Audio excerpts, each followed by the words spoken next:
A todos los colegios que se han apuntado a esta charla sobre un mundo sostenible, eh, que ya sabéis, o que ya saben todos los colegios, que es una charla dentro de un ciclo que hacemos anual desde el Instituto de Ingeniería de España, con una finalidad de explicar a los estudiantes cuáles son las ventajas de estudiar y trabajar en ingeniería.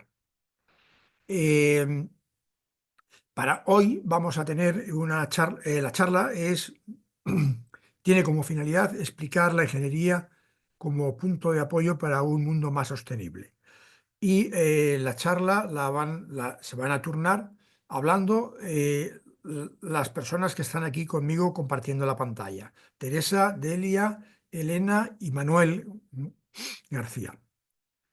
Solamente recordar, antes de ceder la palabra a Manuel, que es recomendable que durante la presentación todos los colegios tengan eh, cerrado el micrófono para no tener ruidos ni interrupciones. Y luego ya al final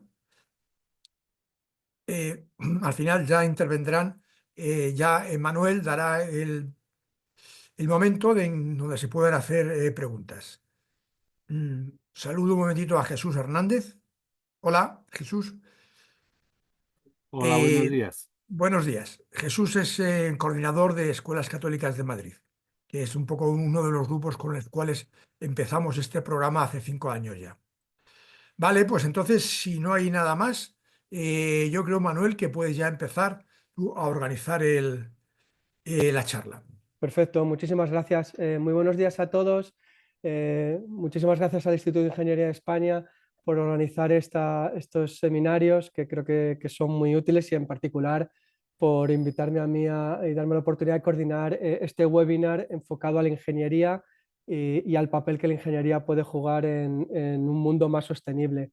Todo con el objetivo de que todos los estudiantes que estáis en ese momento de decidir qué queréis hacer de vuestra vida, qué queréis estudiar, pues podéis tener conocimiento e información para tomar la mejor decisión y que la toméis de la manera más informada.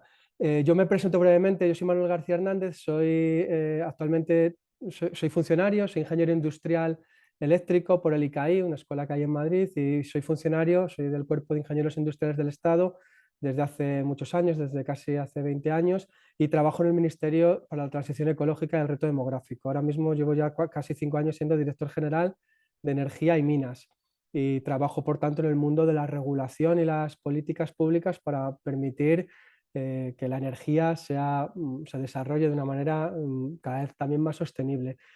Mi labor aquí hoy no es hablar de mí, sino coordinar el panel y presentar a las tres ponentes que tenemos el privilegio y el gusto de tener hoy con nosotros. Son tres ingenieras que ahora voy a pasar a presentar por el orden en el que aparecen en el cartel que hemos enviado y a las que luego daré la palabra para que nos cuenten cada una de ellas.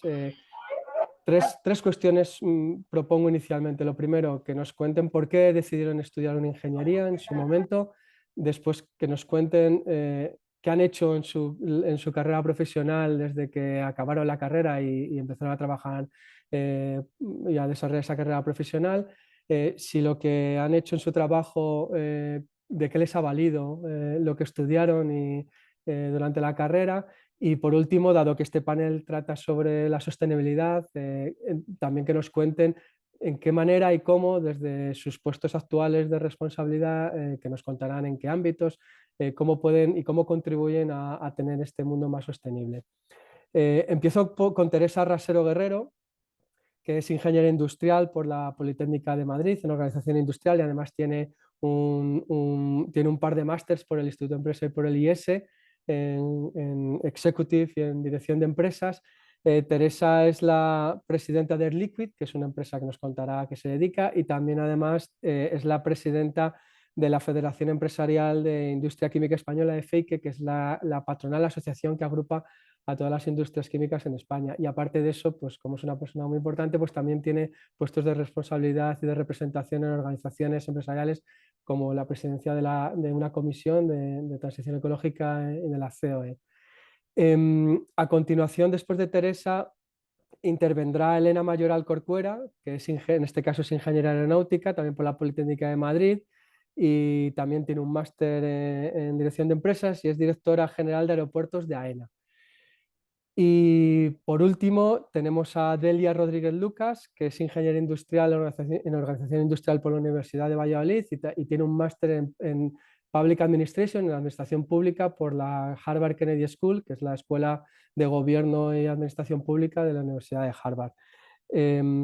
Delia tiene una vocación muy emprendedora y es fundadora de una startup que se llama Eki, que se dedica a cómo hacer compatible la agricultura con la generación y la producción de energía fotovoltaica.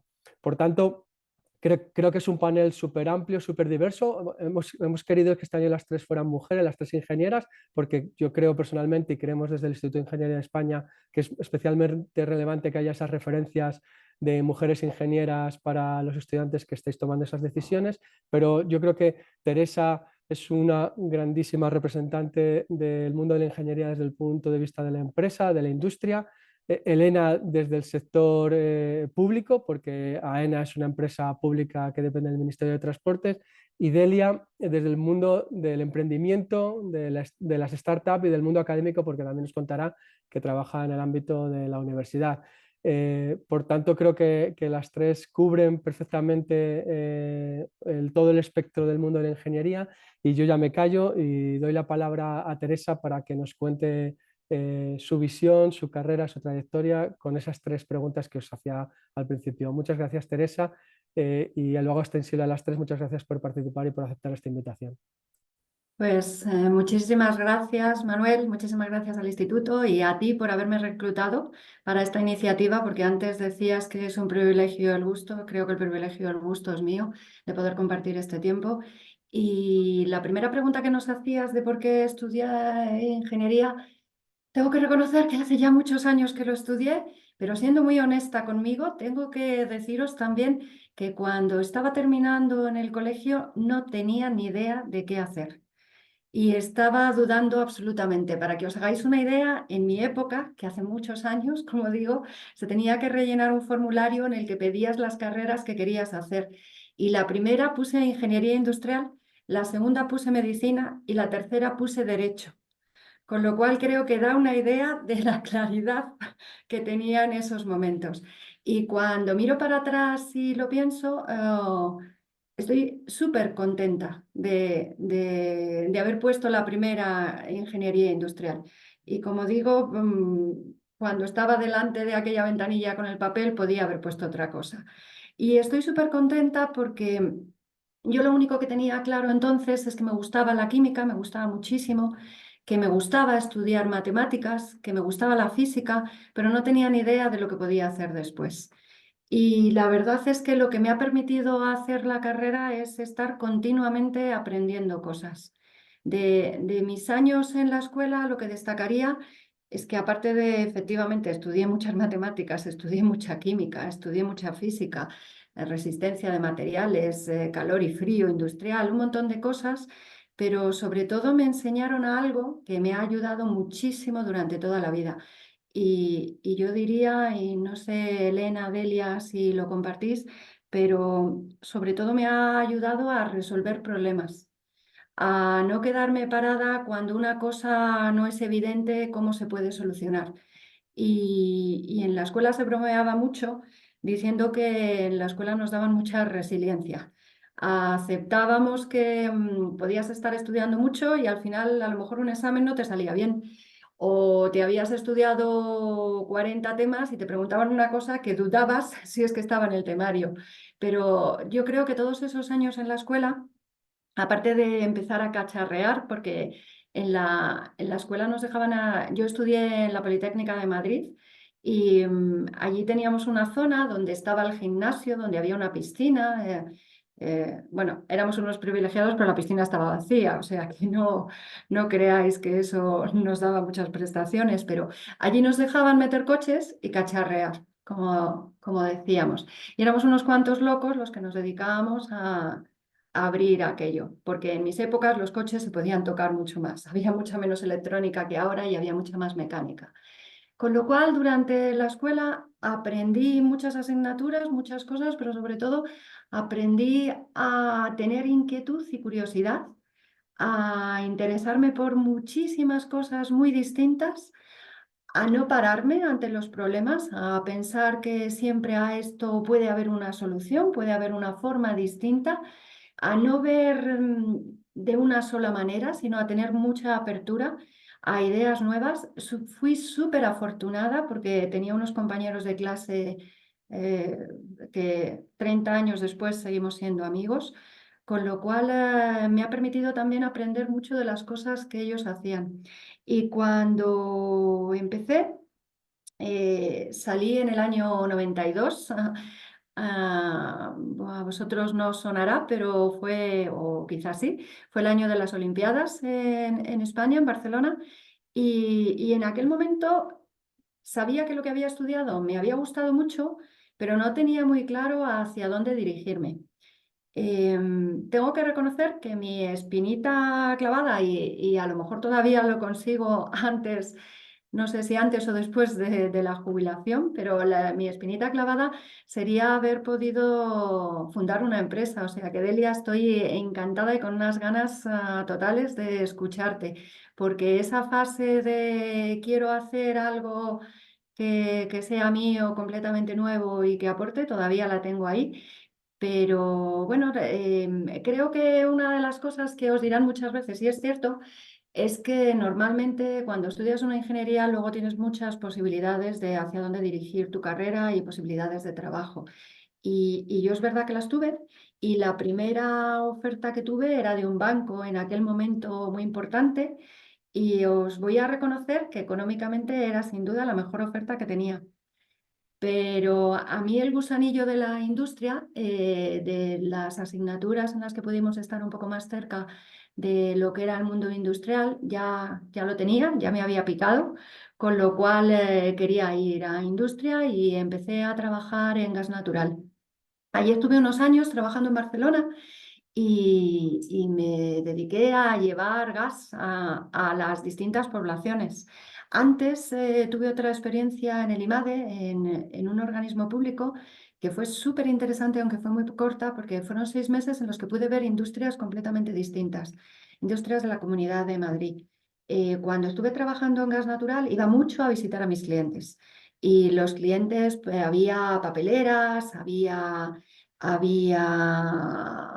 del metal, del sector de la metalurgia, había industria química, y la verdad es que en aquellas visitas yo lo que más veía es que lo que me gustaba era trabajar en una empresa industrial. El mundo de la energía me parece apasionante, y Manuel sabe que soy una loca y apasionada por la energía. Me dedico posiblemente mucho más de lo que por mi puesto debería, porque me entusiasma y me parece que es básico y es el pilar que necesita cualquier sociedad para su desarrollo. Y ahí, cuando estaba en gas natural y visitando tantos clientes, empecé a soñar con trabajar en una industria, en una planta de producción. Y fue por eso por lo que me cambié a la empresa en la que estoy ahora, que llevo la friolera de 26 años ya en Air Liquide. Y os puedo asegurar que cuando entré pensé que iba a estar un par de años, pues como había estado 3, como había estado en gas natural, pero no más, porque, bueno, pues cuando comienzas no piensas que algo te puede enganchar tanto. Pero yo creo que precisamente lo que me engancha en mi empresa es que el espectro es amplísimo. Para que os hagáis una idea, nosotros hacemos gases industriales y medicinales. Los medicinales son los que son más conocidos por todo el mundo, porque ahí está el oxígeno medicinal, que es tan necesario, que especialmente en la época del COVID todos nos hemos dado cuenta de lo crítico que era. Pero bueno, que es un medicamento y que es imprescindible para la vida. También hacemos otros gases terapéuticos sin los cuales, pues, no se podrían hacer las operaciones, o los tratamientos quirúrgicos serían más dolorosos y permiten que no lo sean. Pero igual que estamos en esa parte del mundo de la salud, estamos también en toda la parte muy industrial, porque suministramos a todo el abanico de industrias. Si cogemos los códigos de actividad de toda la industria en España, mi empresa suministra algo al 98% de esas industrias. Y eso me ha permitido aprender de procesos químicos, de procesos metalúrgicos, de de entender cómo es una planta de papel y siempre mucho desde ese punto de la ingeniería de decir, mi cliente tiene un problema, ¿cómo lo puedo resolver? Y eso, la verdad, ha sido lo que más me ha apasionado durante todos estos años. He estado en mi casa, y hablo de mi casa, de Air Liquide, es muy normal pasar por por todas las áreas. Para que os hagáis una idea, ingeniera industrial y he estado 7 años en temas muy directamente de recursos humanos, en proyectos en España y en proyectos fuera. Es muy normal. Creo que es una empresa muy de ingenieros, eso es cierto, con lo cual tenemos mucho en la cabeza que si una persona quiere, puede. Y si quieres hacer cosas muy distintas, puedes. Y vuelvo a que creo que eso es una base que me ha dado muy fuerte la escuela, el haber estudiado ingeniería industrial. Y con la tercera pregunta que hacías, que me apasiona también, Manuel, y lo sabes, como es todo el mundo de la sostenibilidad. Mira, cuando hablábamos justo antes de conectarnos con todos los colegios de la tragedia que hemos tenido, que hemos vivido en el país ayer, con esta tragedia climática. Y esto creo que nos tiene que hacer pensar a todos cómo cada uno de nosotros podemos aportar para esa sostenibilidad de nuestra sociedad. Y sin lugar a dudas tenemos un reto con el cambio climático. Tengo la suerte de estar en una empresa absolutamente comprometida con ello, que tenemos unos objetivos de descarbonización clarísimos, que os puedo decir que mi jefa que lleva Europa posiblemente me va a preguntar más por cómo estamos y cómo están las emisiones, que cómo está el negocio, porque el negocio ya entiende que nos preocupamos todos a todas horas, pero nos recuerda todos los días que el tema de sostenibilidad es vital.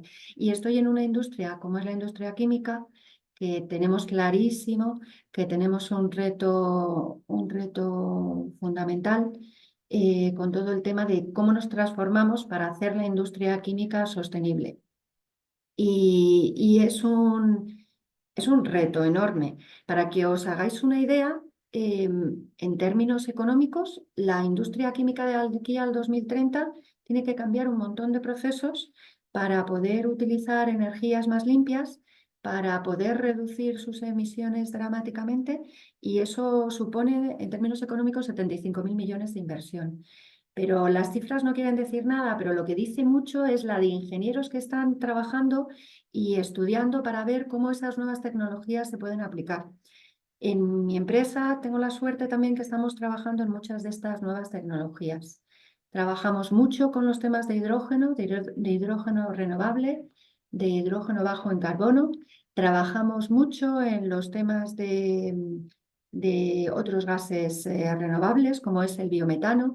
Trabajamos también con todos los temas de captura, porque una de las cosas que esperamos es que toda la industria química, una buena parte de la industria química es química orgánica, y eso se basa en la química del CO2. Y esperamos que esa química del CO2 se pueda basar en un CO2 biogénico, en un CO2 reciclado, que pueda facilitar que esta sostenibilidad de toda la economía se haga una realidad. Soy si me permitís la expresión, casi una loca de estos temas. He conseguido meterme en un grupo que hay en mi compañía, en Air Liquide, seguimos todos los procesos de descarbonización de nuestras propias plantas y los proyectos mayores de nuestros clientes para descarbonización. Y es una ventana fantástica para ver todo lo que se está haciendo en Europa, no solo en industria química, sino también en otras industrias, para conseguir esa descarbonización, que es vital, que necesitamos hacerla, y que sin duda para hacerla una realidad se necesita muchísima tecnología y por tanto se necesita muchísima ingeniería. Decías, Manuel, y por una vez no estoy de acuerdo contigo, no soy nada importante, pero soy aprendiza de todo. Como soy aprendiza de todo, intento meterme en el máximo de sitios que puedo.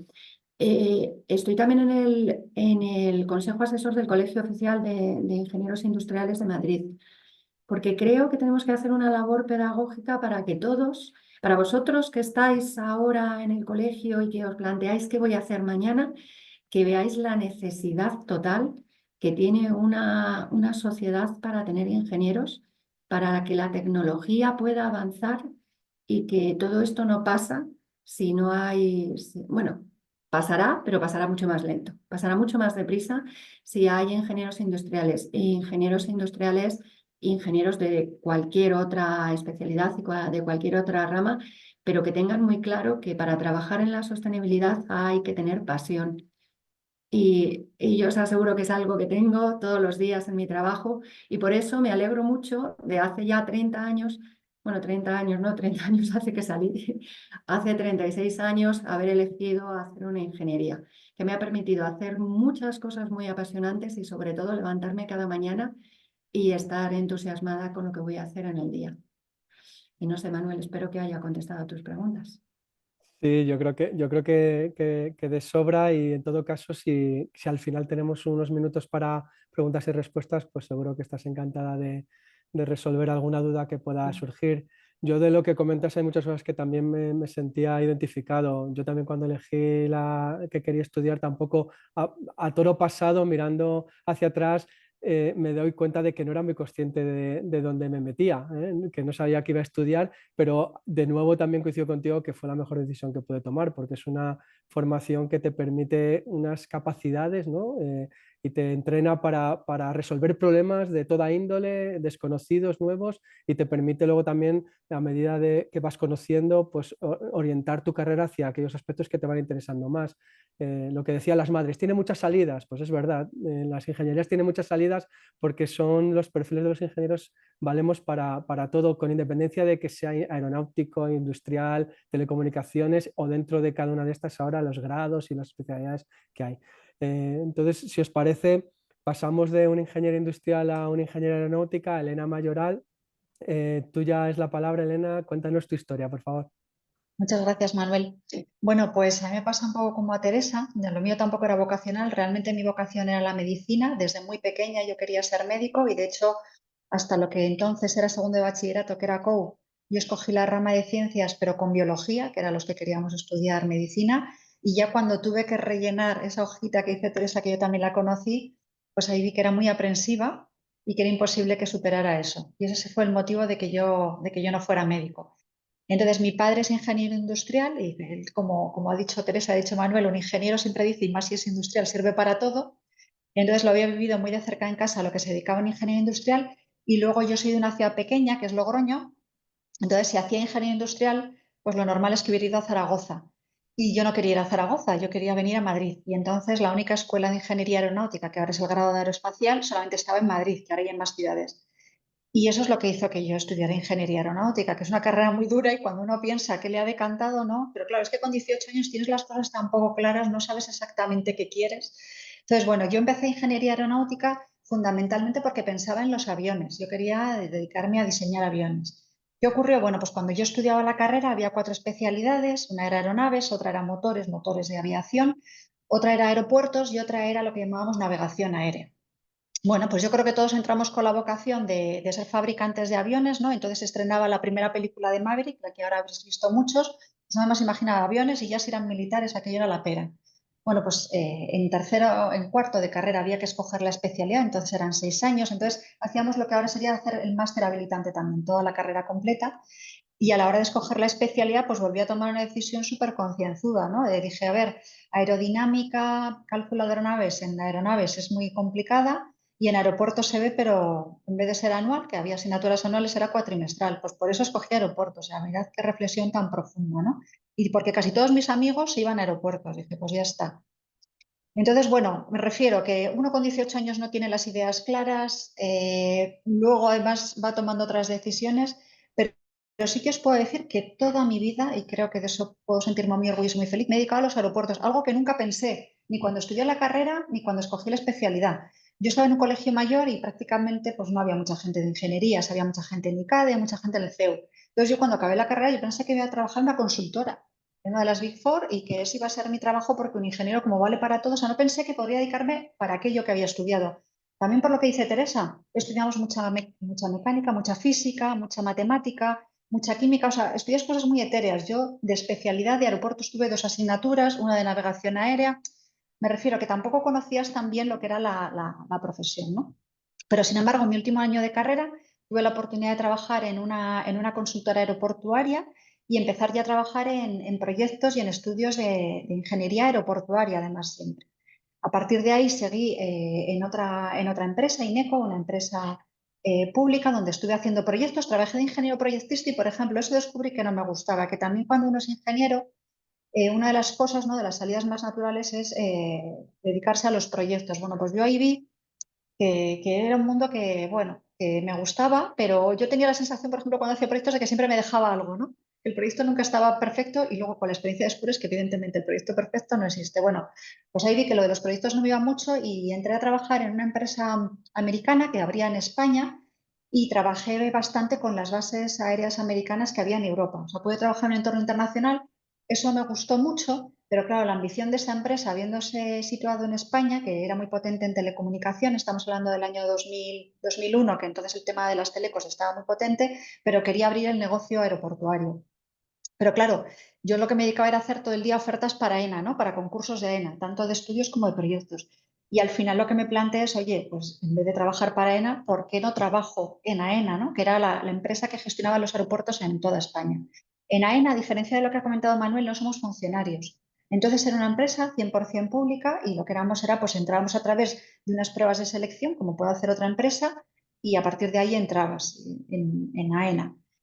Bueno, pues esa fue mi entrada en AENA. Primero entré en la parte como un ingeniero, pero entré en la parte de planificación aeroportuaria, en lo que llamamos los planes directores, ¿no?, cómo van a ser los aeropuertos en el futuro. Me dediqué también mucho a las previsiones de tráfico, ¿no?, cuál sería el tráfico en nuestros aeropuertos en los próximos años, algo que es el punto de partida tanto para la planificación aeroportuaria como para la planificación económica de nuestro negocio.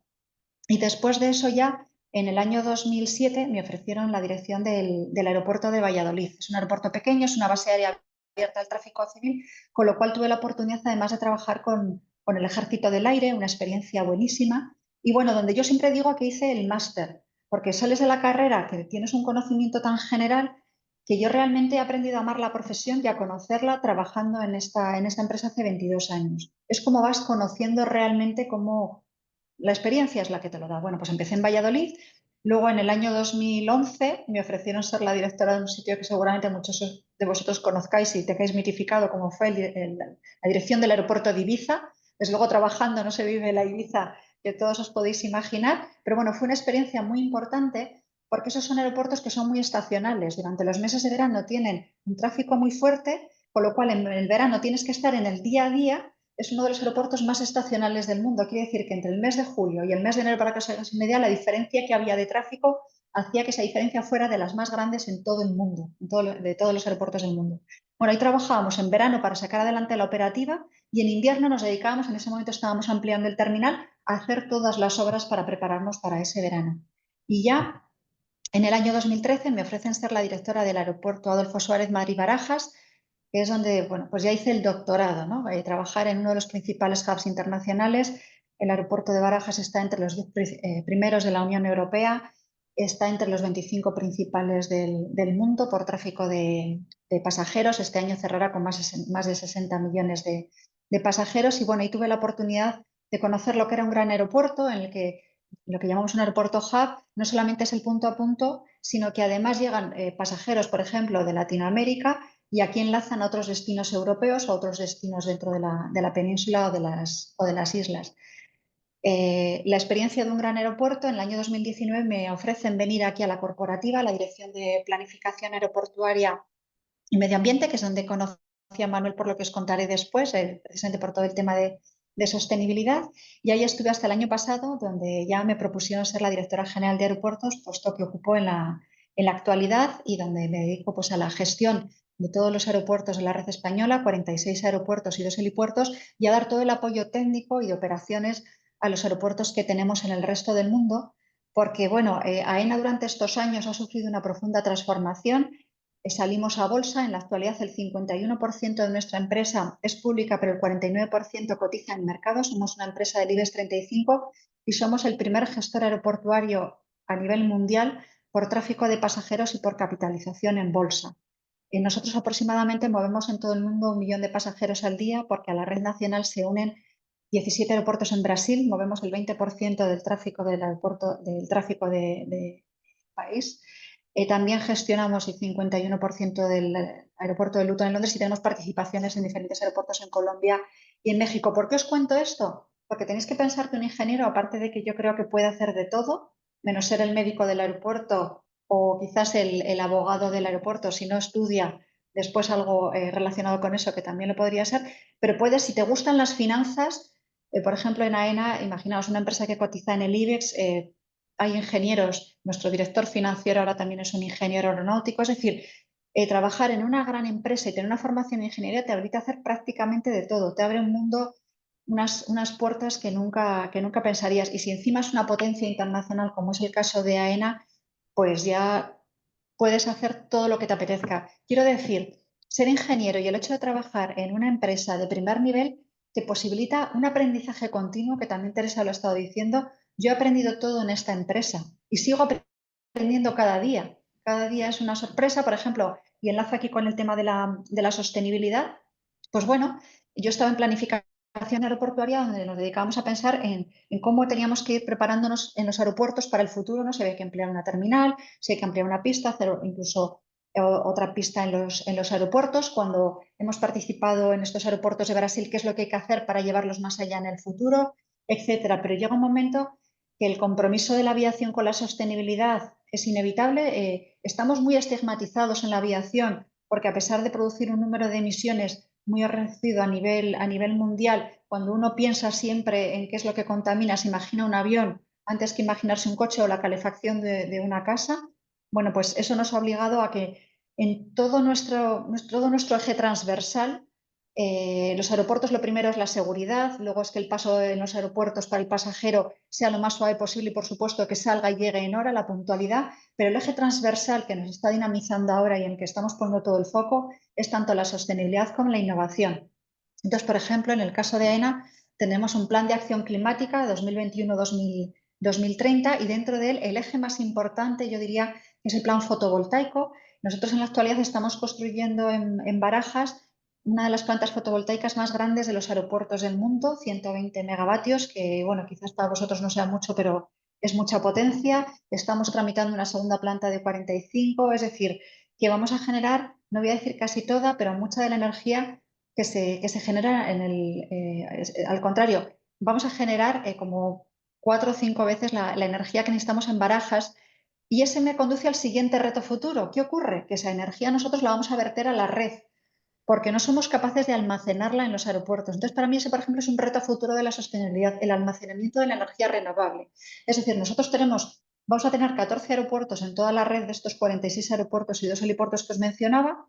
Vamos a generar energía para toda la red, pero nos vemos obligados a verterla precisamente porque nuestra demanda, nuestra curva de demanda a lo largo del día, como pasa en las casas, no es la misma en la que estamos generando esa energía. Por ejemplo, es la energía solar por la noche, ¿no? Tú tienes una demanda muy grande en los aeropuertos, por ejemplo, por la noche para el balizamiento de las pistas o por la propia climatización de los aeropuertos y, sin embargo, en ese momento no estás generando energía, ¿no? Entonces, el gran reto en el caso de los aeropuertos, por ejemplo, será el almacenamiento de energía. Y si pensamos en el mercado aeroespacial en global, el gran reto será cómo se propulsarán los aviones del futuro. Ahí tiene mucha importancia los combustibles sostenibles, porque para los aviones de largo radio, lo más previsible, lo que están diciendo los principales fabricantes de aviones, donde también podéis trabajar si sois ingenieros aeronáuticos y, por supuesto, industriales y otras especialidades, será que los grandes aviones serán al modo convencional actual, pero utilizando combustibles sostenibles, lo que se puede llevar, por ejemplo, a través de las tuberías de los aeropuertos sin ningún problema, pero el medio y largo radio será con aviones electrificados o aviones con hidrógeno, como ha comentado Teresa. ¿Y cómo se almacena ese hidrógeno?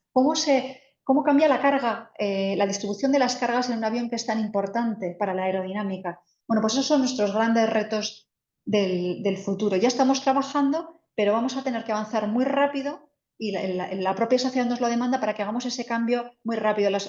Me gustaría acabar diciendo que el mercado aeroespacial, la aeronáutica, está muy cuestionado, pero sin embargo somos uno de los sectores que más rápido evolucionan. Anteriormente, en el siglo pasado, pues a través de las guerras, y en este momento gracias a la demanda de sostenibilidad. No sé, Manuel, si he cumplido tus expectativas e incluso igual me he excedido de tiempo, disculpa. No, yo creo que sí, y muy justo en el tiempo, vamos más o menos por el horario previsto. Muy interesante lo que habéis contado, Teresa, Elena. Yo creo que tenemos que tener claro que necesitamos industria para mantener niveles de vida y seguir prosperando como sociedad, y además la industria genera empleo y riqueza, pero esa industria tiene que ser sostenible y ahí los ingenieros están actuando para hacer compatible la sostenibilidad con el crecimiento industrial y que no se vaya nuestra industria fuera de España y de Europa, que se va a ir a países, si se va a ir a países donde no van a tener esta sensibilidad con la sostenibilidad. Lo mismo pasa con la aviación. Queremos cada vez movernos más y mover cosas y mover personas y viajar, pero lo tenemos que hacer de una manera sostenible, y ahí Elena nos ha contado cómo los ingenieros afrontan ese reto.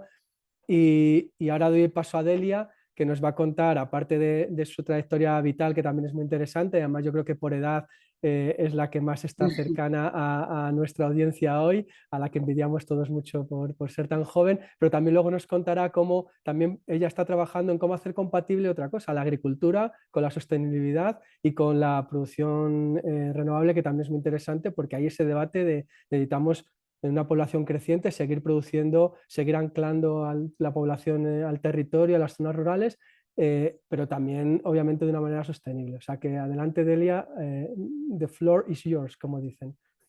Muchísimas gracias.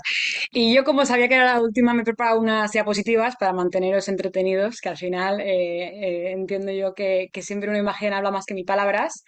Así que bueno, os voy a compartir una presentación en la que realmente voy a compartir pues, las preguntas que planteaba Manuel de por qué he estudiado ingeniería y qué estoy haciendo ahora mismo desde la visión del emprendimiento, ¿no? Desde ese ángulo para hacer de España y del mundo un sitio más sostenible. Entonces, decidme si ves mi pantalla. Sí, se ve. ¿Se ve? Perfecto. Vale, pues me voy a ello. Antes de nada, encantada de saludaros a todos. Yo soy de Valladolid y efectivamente, como decía Manuel, yo hace unos años estaba ahí sentada como vosotros viendo un webinar sobre qué estudiar. O sea, yo me siento muy identificada y de hecho tomé la decisión gracias a un webinar, así que me encanta estar hoy aquí cerrando el círculo e intentando ayudar a otras generaciones a poder tomar la misma decisión. Antes de nada, la pregunta que me imagino que os estaréis haciendo es, pues la pregunta que nos hacemos todos, ¿qué debería estudiar? Y esta pregunta, cuando tienes 16, 17 años o incluso igual antes, que algunos estaréis conectados incluso más jóvenes, es una pregunta difícil de contestar. Yo, evidentemente, también tuve muchas dudas, como todos los que estamos aquí, pero si pudiera daros un consejo es seguir yendo a eventos como este. Como os digo, yo tomé la decisión gracias a un evento como este, así que os invito a que vayáis. Os invito a que vayáis a jornadas de puertas abiertas de las universidades o carreras que estéis sopesando, que con todo eso reflexionéis sobre lo que os gusta más, lo que os gusta menos, cómo os veis haciendo, qué tipo de carreras veis en el futuro y demás. Y luego, después de hacer esa reflexión, curiosidad más en Internet sobre qué tipo de perfiles os interesan, qué tipo de carreras os parecen las más interesantes y demás. De hecho, no sé si tenéis ya LinkedIn, pero a mí me ayudó muchísimo a entender qué tipo de trayectorias se pueden llevar, curioseando en Internet. Y la última de todas, que es muy evidente, pero que yo creo que a veces pecamos un poco de tímidos, pero preguntad. ¿Tenéis un hermano mayor de un compañero de clase que ya ha hecho una carrera? Preguntadle. Un vecino, preguntadle. Algún familiar o amigo de un familiar, preguntadle. Yo creo que al final es una decisión muy importante y cuanto más información tengáis, mejor. Dicho todo esto, yo hice este pequeño proceso y yo acabé eligiendo Ingeniería en Organización Industrial, que es lo que estudié en la Universidad de Valladolid hace ya unos años y que lo que vengo a contar aquí es por qué decidí estudiar Ingeniería y por qué ha sido una de las mejores decisiones que he tomado nunca. Entonces, bueno, lo primero que yo creo que ya lo hemos dicho todo es la versatilidad. Pongo ahí un emoji de unas herramientas porque yo creo que la ingeniería te da al final muchas herramientas que puedes aplicar al problema que tú quieras. Tú, o sea, durante esos años de la carrera vas a aprender a pues, utilizar desde habilidades más técnicas, pues eso, desde química a física, mecánica de fluidos o incluso en mi caso que yo hacía organización, pues contabilidad. Y todas esas herramientas no sabes realmente luego dónde vas a acabar aplicándolas y puede que acabes en una industria química, en aeronáutica o en una startup como ha sido mi caso.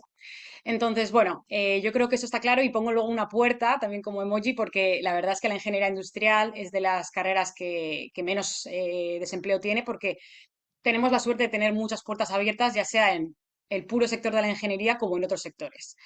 Entonces, hablando un poco sobre mi trayectoria y cómo esa versatilidad se ha puesto de manifiesto, Yo empecé en logística en Procter & Gamble, que no sé si sonará a vosotros, pero bueno, seguro que sí que suenan algunas de las marcas con las que trabajamos, pues desde Fairy, Dodot, H&S, Pantene, Gillette, etcétera, o los clientes que tenemos, pues como Amazon, un Globo o un Carrefour.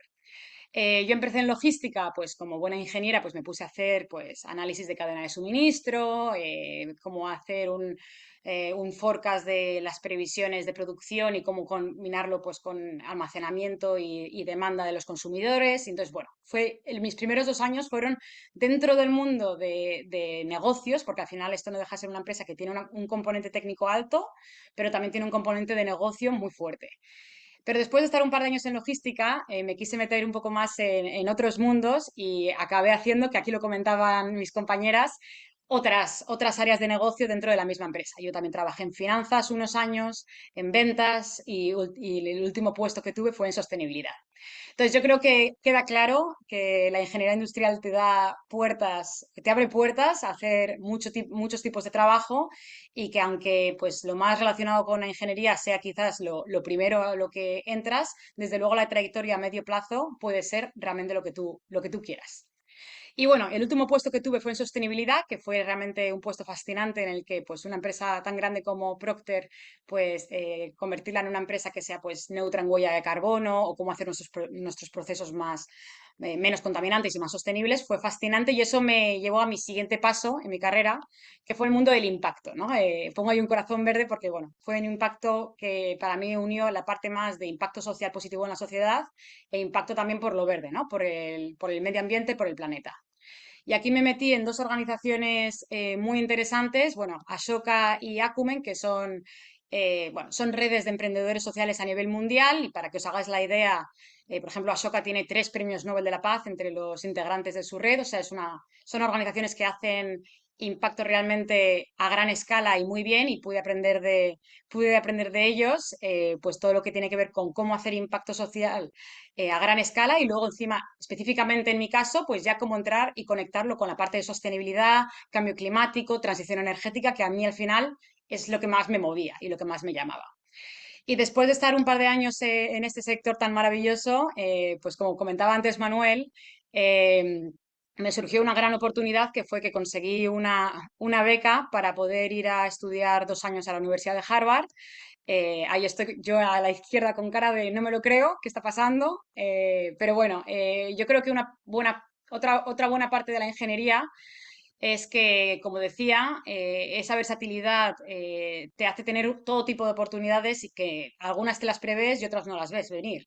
En mi caso, ¿quién me iba a decir a mí que iba a acabar haciendo un máster de gestión pública en Boston y que iba a tener la oportunidad pues, de hacerlo pues, con compañeros de todo el mundo y gente tan inspiradora alrededor que al mismo tiempo me inspiraría a mí a montar mi propia empresa, ¿no? Y esa última foto que veis a la derecha soy yo en MIT, en la Universidad el Instituto Tecnológico de Massachusetts, que igual os suena porque, bueno, a nivel de ingeniería también es bastante bueno a nivel mundial, y donde me quedé un año más, después de estudiar en Harvard, me quedé un año más montando mi propia empresa, como ya hemos adelantado, entre el mundo de la agricultura y el mundo de la energía renovable. Entonces, la última parte de esta presentación es, bueno, ¿por qué decidir emprender y montar una startup y cómo contribuyo a hacer un mundo más sostenible? Eh, la verdad es que, bueno, os he contado que era de Valladolid. La realidad es que mi familia realmente es de Zamora y yo vengo de una familia que lleva pues más de 5 generaciones dedicándose a la agricultura y ahí estoy yo con bastante miedo de ese cerdo que es como 5 veces mi peso. Y desde pequeña he tenido esa parte dentro pues de cómo crecí, de mis valores y al final de- de cómo percibo pues, el cambio climático, la agricultura y toda esa parte pues, de la España quizás más vaciada, que a veces cuando te vas a trabajar a las empresas más punteras en Madrid o en el mundo, pues se te olvida, ¿no? Pero esa parte para mí siempre ha sido muy importante y lo que sí que he estado viendo en los últimos años fue que había una tensión cada vez más creciente entre el mundo de la agricultura y el mundo de la energía solar. Al final, si lo pensamos, la agricultura necesita mucho sol para que crezcan las plantas y la energía solar, evidentemente, necesita mucho sol para producir energía.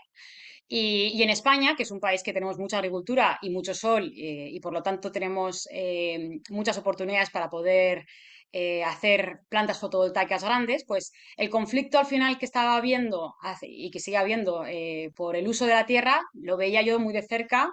Y lo que yo me planteé cuando fui a Estados Unidos fue cómo podríamos integrar las dos, cómo podríamos hacer que una cosa tan importante como es nuestra cadena alimentaria y otra cosa tan importante como la transición energética convivan y no estén en conflicto. Entonces la pregunta sencillamente fue, ¿y si pudiéramos producir energía renovable, proteger nuestra cadena alimentaria y ayudar a las zonas rurales, ¿no?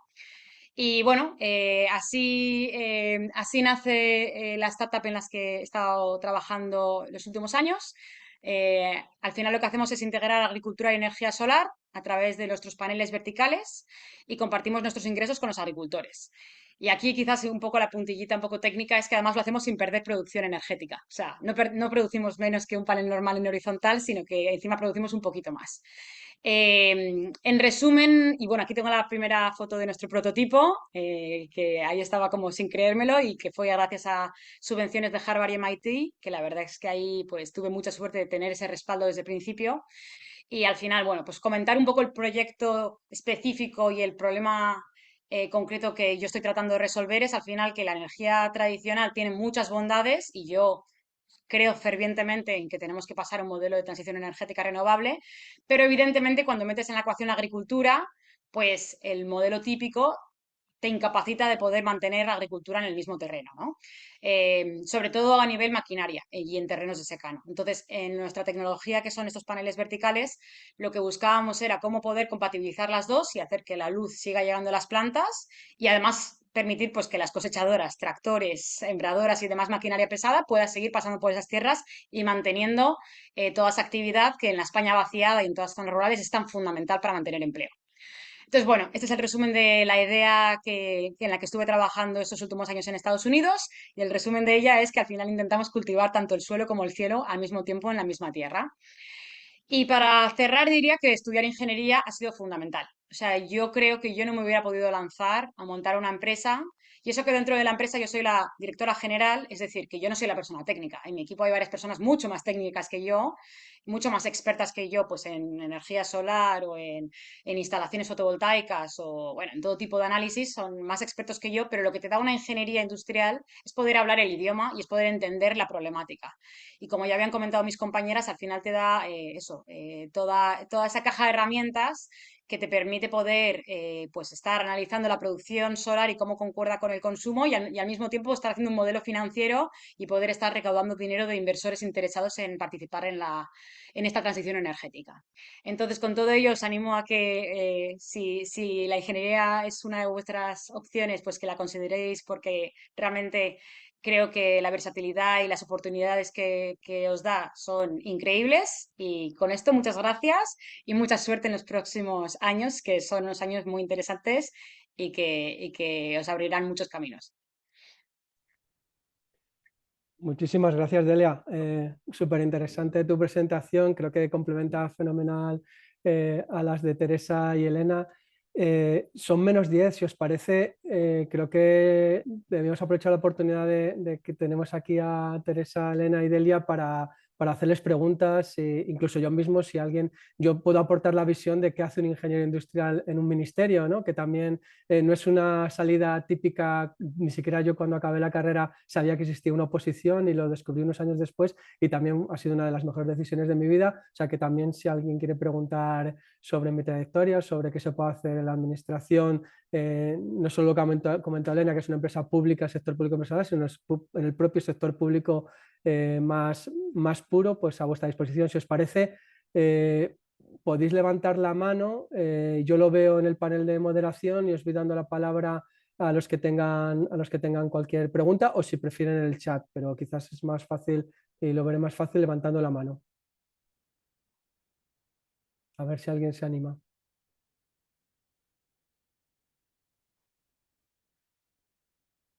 Mientras van apareciendo preguntas que espero, también comentaré que comentaba Elena que ella eligió aeronáuticos porque solo la había en Madrid. Yo soy de Salamanca, elegí venir a Madrid y la carrera porque no quería ir a Valladolid tampoco, tenía claro que quería venir a Madrid y también fue un elemento lo cual dice, no sé si dice mucho o poco de nuestra racionalidad a la hora de tomar esta decisión, pero lo que sí que importa al final es que lo que hagas, lo hagas motivado, convencido y si no estás muy seguro, si no tienes una vocación súper clara y estás dudando de distintas cosas, una ingeniería es la salida más fácil porque te permite durante la propia carrera, luego eligiendo un máster y demás, eligiendo especialidades y después, una vez que estás en tu carrera profesional, orientar hacia una vía u otra sin tener demasiadas rigideces. A ver, no veo preguntas. No sé si alguien quiere hacer alguna pregunta, tomar la palabra, pedir o por el chat. Yo creo que Manuel, aunque no lo esté preguntando, es verdad que nos des tu perspectiva desde el sector público es algo relevante, ¿eh? Y, de hecho, mi mejor compañera de la carrera también lo descubrió como al año y medio después de graduarse y dijo, eso es lo que yo estaba buscando, algo también tenga vocación pública e impacto pues, a gran escala, evidentemente, pero que no sea Bueno, la, pues la carrera que conocemos. Así que, por favor.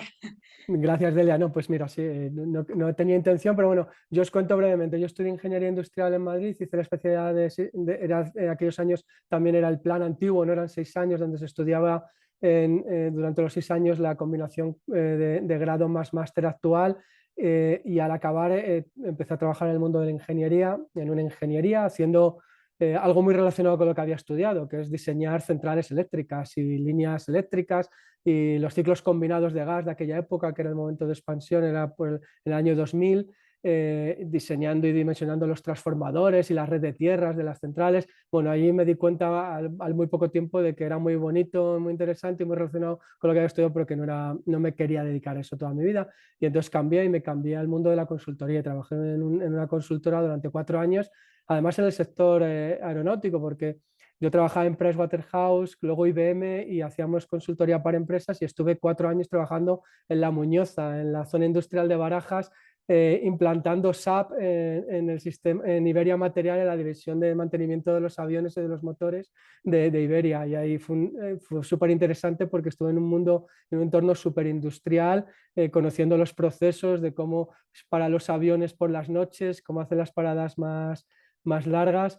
Pero después llegó un punto en que también dije, el mundo de la consultoría no me acaba de resultar atractiva la trayectoria, las perspectivas más a largo plazo y por eso decidí opositar y a partir de ahí pues aprobé una posición, la de Ingeniero Industrial del Estado y entré en el Ministerio de Industria y siempre he estado en el ámbito de la energía, haciendo regulación sobre el mercado eléctrico, sobre cómo ayudar para que se desarrollen las renovables, etc. Mira, aquí hay una pregunta, una alumna del Instituto de Enseñanza Secundaria Juan Bosco de Ciudad Real pregunta si les ha resultado más difícil dedicarse a la ingeniería siendo mujeres. Pues yo me callo y doy la palabra a quien quiera de las tres. Vuestra visión como mujer en un mundo que evidentemente es muy masculino. Mira, en mi caso, para nada, para nada. Yo creo que antes me cuestionaban ser joven que ser mujer. Y, por ejemplo, para que os hagáis una idea, en AENA, el 38% de las personas que trabajamos, que en todo el mundo trabajamos como 13.000, en concreto en España, el 38% de los trabajadores somos mujeres, porque hay colectivos tradicionalmente que son muy masculinos, como los bomberos, los técnicos de mantenimiento, pero el 45% de las directivas somos mujeres. Quiero decir que a pesar de haber esa desproporción, hay unos planes de igualdad en la empresa muy, muy potentes, pero que no están forzados. Quiero decir que ahora esto es algo de lo que se habla, pero yo entré aquí hace 22 años y ya sentía que era así. Pero vuelvo a insistir, muchas veces te cuestionan al principio más por ser joven que por ser mujer. Esa ha sido mi experiencia. ¿Y la vuestra, Teresa, Delia? Pues la mía, la verdad, muy parecida a lo que acaba de decir Elena. No he sentido nunca ningún problema, incluso posiblemente alguna vez he tenido una cierta discriminación positiva, puede ser. Lo que espero es que nunca haya sido no fundada y con buenas razones para apostar por mí. Sí os puedo decir también que es un tema que cuando yo estudiaba en la escuela éramos un 10%, con lo cual es cierto que había pocas mujeres y que he estado en muchas reuniones en las que era la única mujer. Y en el mundo industrial, pues efectivamente creo que todavía tenemos mucho camino para recorrer. Y hay veces que me preguntan, yo hago temas de mentoring, que por qué los hago cuando yo no he vivido nunca y hago mentoring para chicas que están estudiando en la escuela y que están cerca del final de la carrera y ayudarles a esa transición hacia el mundo profesional. Que por qué lo hago cuando yo no lo he sufrido, no he sufrido ninguna discriminación, no he sufrido ningún problema. Y bueno, creo que es que todavía que yo no lo haya vivido no quiere decir que no se hayan dado o que se den casos y que no haya que conseguir una visión que sea lo más diversa posible, no solo en términos de género, sino de muchas otras cosas. Que la diversidad estoy absolutamente convencida que aporta y luego tengo la suerte que he hecho la mayoría de mi carrera en una empresa en la que esto se tiene clarísimo. Todo tipo de diversidad no es que sea bienvenida, sino que es potenciada, porque estamos convencidos que el trabajo en equipo con visiones distintas es muchísimo más rico y muchísimo más provechoso para todos. Con lo cual, problemas no he sufrido ninguno, pero sí creo que hay que seguir apoyando y estábamos la semana pasada, era la reelección, antes decía Manuel el tema de FEIC, de la patronal de la industria química, y cuando vi la mesa en la que me iba a sentar era la única mujer. Y fui a decirle a nuestro director general, oye, es una tontería, a lo mejor a ti te lo parece, pero no sé por qué soy la única mujer que está en esta mesa, cuando hay muchas mujeres muy capacitadas y muy competentes. Lo siento, nos hemos equivocado haciendo la mesa. Así que bueno, de vez en cuando provoco un poco, aunque no haya tenido ningún problema durante mi carrera profesional, sino posiblemente lo contrario. Muchas gracias, Teresa. Y tú, Delia, ¿quieres hacer algún comentario breve? Porque ya estamos a casi a un minuto de terminar y creo que los alumnos tienen que cambiar de clase. Nada, la verdad es que muy de acuerdo con mis compañeras, así que, o sea, yo creo que el resumen sería efectivamente que nosotras no lo hayamos sentido, efectivamente tampoco significa que no exista, existe y a veces son problemas, digamos, internos, o sea, son de tú misma igual no pidiendo pues una promoción antes porque no ves ninguna otra directiva que ya haya conseguido esa promoción y otras veces son, pues, oye, de que el sistema al final, pues, como decíamos, pues tiene ciertas tendencias a que las mesas redondas pues sean de hombres, eso lo he visto mucho, o típica foto de periódico del sector energético, todo hombres, esto pasa mucho, entonces, bueno, yo creo que no, que estamos en la dirección correcta y que bueno, muy agradecidas al final de poder estar, pues, igual rompiendo esos techos de cristal que existen, ¿no?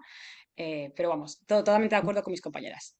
Delia, te hacen una pregunta dirigida expresamente a ti, a ver si nos da tiempo al menos a que digas un par de pinceladas. Te preguntan si crees que si los políticos las políticas de los países poderosos realmente apuestan por la sostenibilidad. Tú que has estado en un mundo muy internacional y global. Estás muteada. Iba a decir, esta pregunta no da tiempo a responderla en 30 segundos. Una cosa que no he puesto ha sido mi email, pero si alguien quiere hablar conmigo o le puedo aconsejar de algo, mi email es delia@equilabs.com. Así que me podéis enviar algunas preguntas ahí y os las respondo bien, porque en 30 segundos no me da tiempo a dar ni un titular. Pues sí, efectivamente. Y además, cualquiera que tenga alguna pregunta posterior que se dé cuenta y que no la ha hecho ahora, que la envíen a través de los organizadores al Instituto de Ingeniería de España y nos comprometemos a redistribuirlas y a contestarlas convenientemente. Y yo creo que por ser puntuales, dado que ya es la 1 en punto justo ahora, incluso hay un minuto, creo que podemos cerrar este interesantísimo webinar, al menos a mí me lo ha parecido. Espero que a los asistentes también, agradeciendo de nuevo a las tres ponentes su tiempo, su generosidad y que hayan compartido su experiencia tan personal, al Instituto de Ingeniería de España por organizarlo, y una última palabra de ánimo a todos los alumnos que nos están escuchando y a los que nos puedan escuchar en el futuro, que no se agobien, que no hay nada irreversible, que la EBAU no es el fin del mundo, que siempre se puede cambiar el tiro si te das cuenta de que te gusta más otra cosa, que lo importante es tener ganas y tener motivación y dejarse llevar también por lo que le dice a uno sus entrañas, y no intentar racionalizar demasiado las decisiones, porque muchas veces intentas poner en una hoja pros, contras y tal, acabas bloqueado porque no sabes muy bien qué decisión tomar, que le hagan un poco también de caso a lo que les dice su corazón y que seguro que les irá genial en la vida si se dejan llevar por sus pasiones. Así que mucha suerte a todos y muchas gracias y nos vemos pronto. Bueno, muchísimas gracias a todos, a vosotros, Manuel, Teresa, Delia, Elena, por vuestra generosa colaboración y gracias a todos los participantes, institutos y centros de educación y muchos ánimos, que la ingeniería tiene mucho futuro. Gracias, Jesús, también. Adiós. Adiós. Muchas gracias, adiós.